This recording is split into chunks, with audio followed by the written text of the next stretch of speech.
Hello, everyone, and welcome to another edition of Cerebral Book Chat.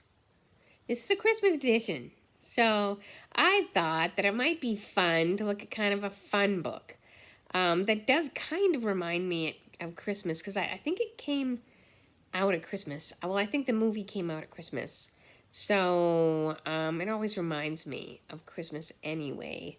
Harry Potter, the first Harry Potter, and the Philosopher's Stone, people. That's what it's called. Unless you're in the U.S.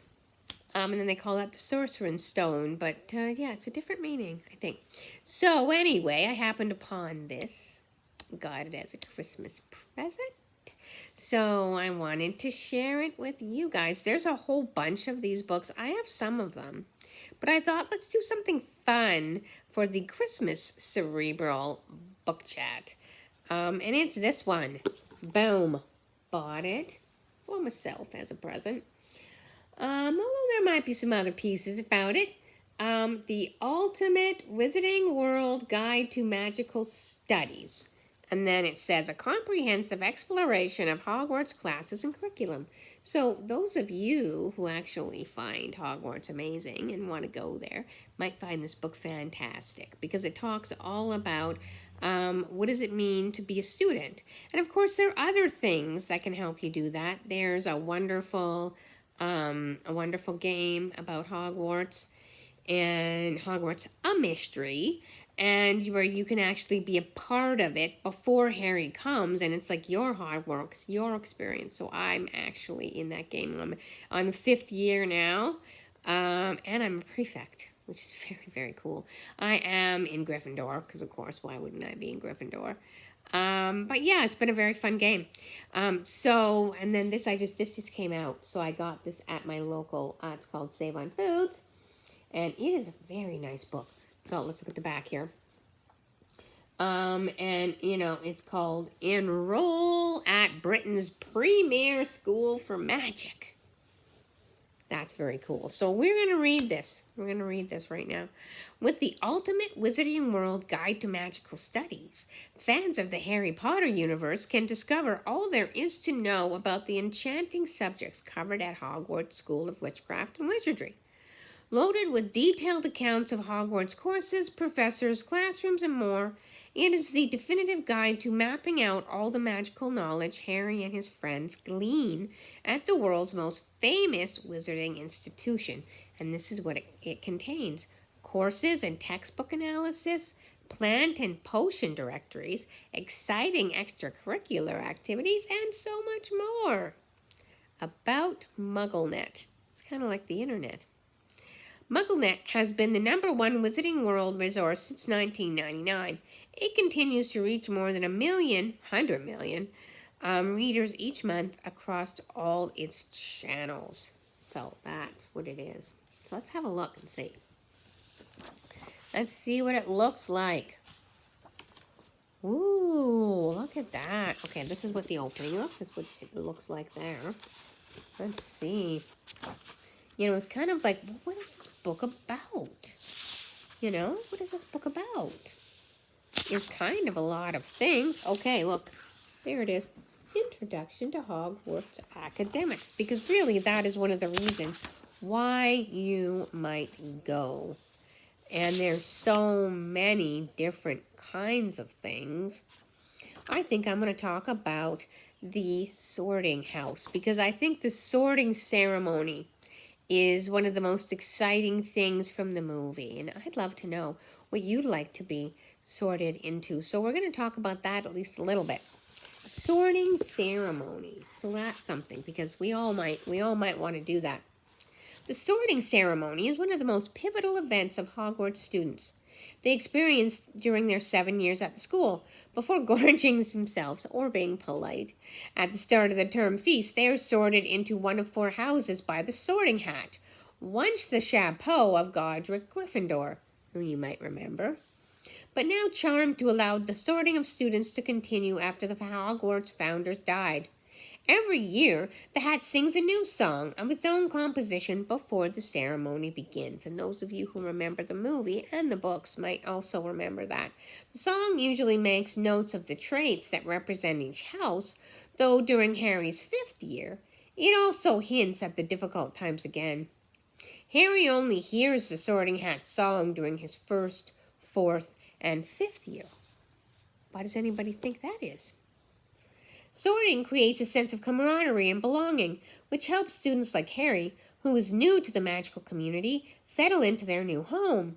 It also allows students to learn something about themselves that they might not have recognized prior to the ceremony. In 1991, Neville Longbottom pleads with the Sorting Hat to be placed in Hufflepuff. Sure, he will be unable to live up to the reputation that comes with being a Gryffindor.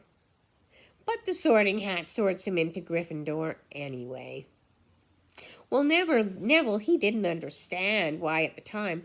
He likely did later following his courageous efforts during Voldemort's downfall. And maybe you remember that. He was the one that saved everybody. And he wouldn't have been able to do that had he not been a brave and noble Gryffindor. Because each house is known for certain characteristics, some houses are believed only to produce a certain type of witch or wizard.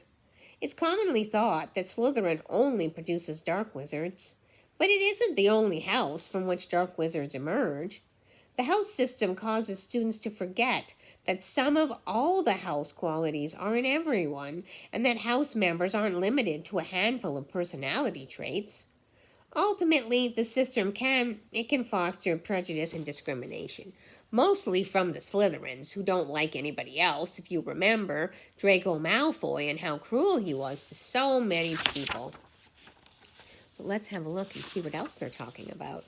Ooh, let's think about this.